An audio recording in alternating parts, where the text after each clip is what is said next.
श्री सद्गुरु देवाय नमः। भाइयों बहनों, इस कलयुग में मनुष्य एक ऐसी अंधी दौड़ में भाग रहा है जिसका ना कोई आरंभ स्पष्ट है और ना ही कोई अंत। हर व्यक्ति व्यस्त है, चिंतित है, भाग दौड़ में लगा है। परंतु यदि उससे पूछा जाए कि वह कहाँ जा रहा है तो शायद उसके पास कोई स्पष्ट उत्तर नहीं होगा। जीवन यूं ही बीतता चला जाता है और जब अंत समय आता है तब समझ में आता है कि हमने वास्तव में क्या पाया। जब मनुष्य अपने जीवन का लेखा जोखा करता है तो अधिकतर यही उत्तर मिलता है कि हमने भी अन्य प्राणियों की तरह जन्म लिया, परिवार बसाया, बच्चों का पालन पोषण किया और इसी प्रक्रिया में पाप पुण्य अर्जित किए। फिर उन्हीं कर्मों के अनुसार स्वर्ग और नरक के अनुभव किए और पुनः इसी धरती पर वापस आ गए। अनेक योनियों में भटकने के बाद जब दुर्लभ मानव जन्म मिला तब भी हमने वही किया जो पहले करते आए थे। क्या सच में मानव जीवन का उद्देश्य यही है? यदि ऐसा ही चलता रहा तो 84 लाख योनियों के इस चक्र से मुक्ति कैसे मिलेगी? हर जन्म में सुख और दुख का अनुभव करते रहना ही क्या हमारी नियति है? जरा सोचिए, यह मानव शरीर कितना दुर्लभ है। शास्त्रों में कहा गया है देवता भी इस जन्म को पाने के लिए इच्छा रखते हैं, क्योंकि यही एक ऐसा अवसर है जिसमें आत्मा अपने वास्तविक स्वरूप को पहचान सकती है और परमात्मा को प्राप्त कर सकती है। फिर हम इस अमूल्य अवसर को व्यर्थ क्यों गंवा रहे हैं? इस जीवन को सार्थक बनाने का एक सरल और दिव्य उपाय है राधा नाम का स्मरण।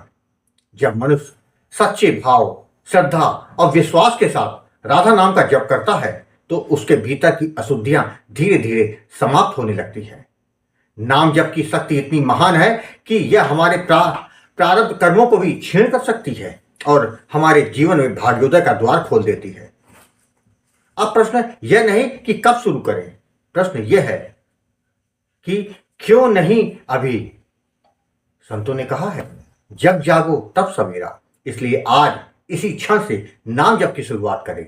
निरंतर स्मरण करते करते मन शांत होगा, आत्मा जागृत होगी और अंततः वह स्थिति आएगी जहां जीव परमात्मा से एकाकार हो जाता है। यही मानव जीवन का वास्तविक लक्ष्य है, भगवान की प्राप्ति और जन्म मरण के चक्र से मुक्ति। इसलिए इस दुर्लभ अवसर को पहचाने, नाम का सहारा ले और अपने जीवन को धन्य बना ले। आज जो कथा यदार्थ सुनाने जा रहा है वह महाराष्ट्र से दीपक जी ने भेजी है, जिसे सुनकर आपका विश्वास कई गुना बढ़ जाएगा। वही कथा यदार्थ आज सुनाने जा रहा है। इस कथा को जानने के लिए इस वीडियो को आखिर तक अवश्य देखिएगा। इसके साथ ही यदि आप राम नाम के प्रताप से जुड़ी सत्य कथा का आनंद लेना चाहते हैं तो हमारे दूसरे चैनल गोकुल भवन अयोध्या को जरूर देखिए। मेरा नाम दीपक है। मैं महाराष्ट्र का रहने वाला एक साधारण व्यक्ति हूँ। एक प्राइवेट कंपनी में नौकरी करता हूँ। मेरी उम्र वर्तमान में 34 वर्ष है। देखने में मेरा जीवन बिल्कुल सामान्य लगता था। एक आम इंसान की तरह पढ़ाई पूरी की, नौकरी शुरू की और परिवार के साथ एक सादा जीवन जी रहा था। लेकिन पिछले 2 वर्षों में मेरे जीवन में ऐसा परिवर्तन आया जिसने मेरी सोच, मेरे दृष्टिकोण और मेरे पूरे अस्तित्व को बदल दिया। आज मैं वही अनुभव, वही सच्चाई अपने हृदय की गहराइयों से आप सभी के सामने प्रस्तुत कर रहा हूं। मेरे माता पिता मेरे लिए बहुत सपने देखते थे। मैं घर में सबसे छोटा था, इसलिए उनका मुझसे लगाव भी कुछ ज्यादा था। जब मैंने पढ़ाई पूरी कर नौकरी शुरू की तो उनके चेहरे पर भी संतोष और खुशी थी। वह मेरे लिए बहुत बड़ी बात थी। उन्हें लगता था कि अब जल्द ही मेरा भी विवाह कर दिया जाए ताकि उनका यह दायित्व भी पूरा हो जाए। मेरे सभी भाई बहनों की शादी पहले ही हो चुकी थी, इसलिए अब घर में केवल मेरी शादी की ही चर्चा रहती थी। इसी बीच मेरे जीवन में एक मोड़ आया। मेरी कंपनी में एक लड़की काम करती थी। उसका नाम था सविता। उसका स्वभाव बहुत सरल, मधुर और समझदार थी। धीरे धीरे हम दोनों के साथ बातचीत शुरू हुई और कब वह दोस्ती प्यार में बदल गई हमें खुद ही पता नहीं चला। इसके साथ समय बीतने लगा। मुझे बहुत अच्छा लगता था। ऐसा लगता था कि जीवन में एक नई रोशनी आ गई हो। एक दिन मैंने हिम्मत करके उससे अपने दिल की बात कह दी। उसने भी मेरे भावों को स्वीकार कर लिया और हम दोनों बहुत खुश थे। हम साथ घूमते फिरते, भविष्य के सपने देखते। मुझे लगा था कि अब मेरा जीवन एक नई दिशा में जा रहा है। लेकिन शायद किस्मत को कुछ और ही मंजूर था। एक दिन मैंने उससे कहा कि अब हमें शादी कर लेनी चाहिए।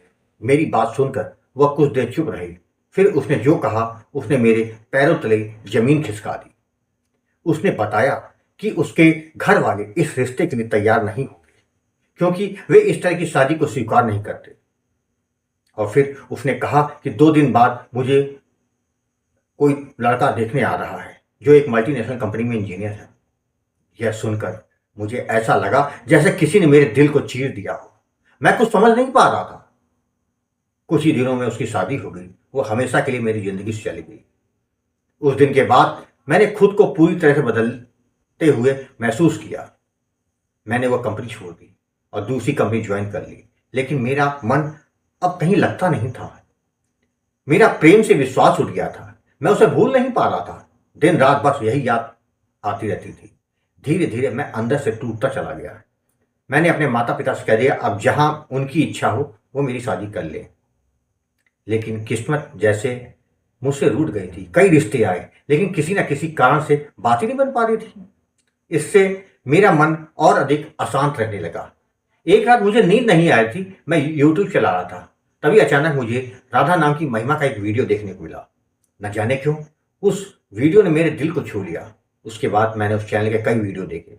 धीरे धीरे मेरे अंदर एक नई भावना जागने लगी, एक विश्वास, एक उम्मीद। मुझे लगा कि मुझे भी गुरुजी से बात करनी चाहिए। अगले दिन मैंने हिम्मत करके गुरुजी आपको कॉल किया और अपनी सारी बात आपको बताई। आपने मेरी बात बहुत ध्यान से सुनी और मुझे राधा नाम जपने की सलाह दी। आपने मुझे नाम दान दिया, जबकि विधि सावधानी के बारे में विस्तार से समझाया। गुरुजी, आपसे नाम प्राप्त करने के बाद मैंने नियमित रूप से नाम जप करना शुरू कर दिया। लेकिन मुझसे एक गलती हो गई। मैं पूरी निष्ठा और नियम का पालन नहीं कर पा रहा था। लगभग 6 महीने बाद जब मैंने गुरुजी आपसे बात की तो आपने मुझे जम के डांटा और फटकारा। उसमें मुझे थोड़ा बुरा लगा, लेकिन वही डांट मेरे लिए एक जागरण बन गई। मुझे अपनी गलती का एहसास हो चुका था। उस दिन के बाद मैंने पूरी श्रद्धा नियमों के साथ नाम जप करना शुरू कर दिया। धीरे धीरे मेरे अंदर परिवर्तन आने लगा। मेरा मन शांत होने लगा। जो बेचैनी और दर्द मेरे भीतर था वह कम होने लगा। मुझे रात में स्वप्न में संतों के दर्शन होने लगे। वह अनुभव इतना दिव्य और सुखद था कि शब्दों में इसका वर्णन करना बहुत कठिन है। मैं लगातार गुरुजी आपके संपर्क में बना रहा। आपकी हर बात, हर मार्गदर्शन को मैंने अपने जीवन में उतारने की कोशिश की। फिर एक दिन दिसंबर 2024 में एक ऐसी घटना घटी जिसने मेरा विश्वास को और अधिक मजबूत कर दिया। एक दिन ऑफिस से घर लौटते समय मेरा बैग एक ऑटो में छूट गया था। जब मैं घर पहुंचा तो मुझे इसका ध्यान आया। उस बैग में मेरे महत्वपूर्ण कागजात और कुछ पैसे भी थे। मैं बहुत परेशान हो गया। उस समय मेरे पास कोई उपाय नहीं था। तभी मैंने सच्चे मन से राधा रानी को याद किया। मेरी आंखें बंद थीं और दिल से प्रार्थना की। मैं रोने लगा और उनसे मदद मांगी। कुछ ही देर बाद मैं उसी स्थान पहुंचा जहां मैंने ऑटो छोड़ा था।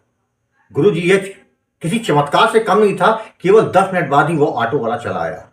उसने मेरा बैग मुझे देते हुए कहा कि जब उसने बैग देखा तो उसकी नीयत बदल गई थी, लेकिन उसे ऐसा महसूस हुआ जैसे कोई उसे कह रहा हो कि यह बैग वापस करो। उसका मन इतना बेचैन हो गया कि वह मुझे ढूंढने वापस आ गया। यह सुनकर मैं स्तब्ध रह गया। मेरे आंखों से आंसू आ गए। मुझे समझ में आ गया कि यह सब राधा रानी की कृपा है। जब मैंने यह बात गुरुजी आपको बताई तो आपने कहा, तुम बस भाव और विश्वास के साथ नाम जप करते रहो, तुम्हारा कल्याण निश्चित है। इस घटना के केवल 1 सप्ताह बाद ही मेरे लिए एक रिश्ता आया। वह परिवार बहुत सज्जन और संस्कारी था। गुरुजी की कृपा से बात तुरंत तय हो गई और मेरी शादी तय हो गई। शादी के बाद मेरे जीवन में एक नई खुशी आई। घर में खुशियों का माहौल बन गया और आज राधा रानी की कृपा से मैं एक बच्चे का पिता भी बन चुका हूँ। जब अपने बच्चे को देखता हूं तो मुझे लगता है कि यह सब एक चमत्कार है। आज मैं पूरे विश्वास के साथ कह सकता हूं कि गुरुजी जीवन में गुरु का होना कितना आवश्यक है। गुरु केवल मार्गदर्शक नहीं होते, बल्कि वे हमारे जीवन के अंधकार को दूर करने वाले दीपक होते हैं। उनकी डांट भी हमारे भले के लिए होती है। गुरुजी, आज मैं जो कुछ भी हूं वो आपके मार्गदर्शन और राधा रानी की कृपा से हूं। आपने मुझे अंधकार से निकालकर प्रकाश की ओर बढ़ाया। आपने मुझे डिप्रेशन से बाहर निकाला और जीवन जीने का सही अर्थ सिखाया। आज मेरा जीवन शांत, संतुलित और आनंदमय है। अब मुझे समझ में आता है, सच्चा सुख बाहरी चीजों में नहीं बल्कि भगवान के नाम में है। मैं अपने जीवन के हर क्षण के लिए राधा रानी का और अपने गुरु का आभारी रहूं। राधे राधे। भाई बहनों, आपने देखा, जीवन चाहे कैसा भी संकट आया हो, जीवन में चाहे जितनी भी निराशा क्यों ना हो, सबका केवल एकमात्र हल है, भगवान का पावन नाम।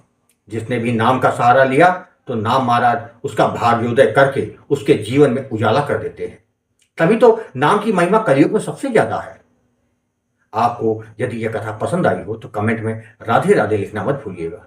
यदि आपके पास भी राधा नाम की महिमा, बांके बिहारी जी की कृपा और वृंदावन से जुड़ी सत्य कथा हो तो उसको मेरे व्हाट्सएप या ईमेल पर भेज सकते हैं, जिस पर वीडियो बनाकर अपने चैनल में अवश्य दिखाऊंगा।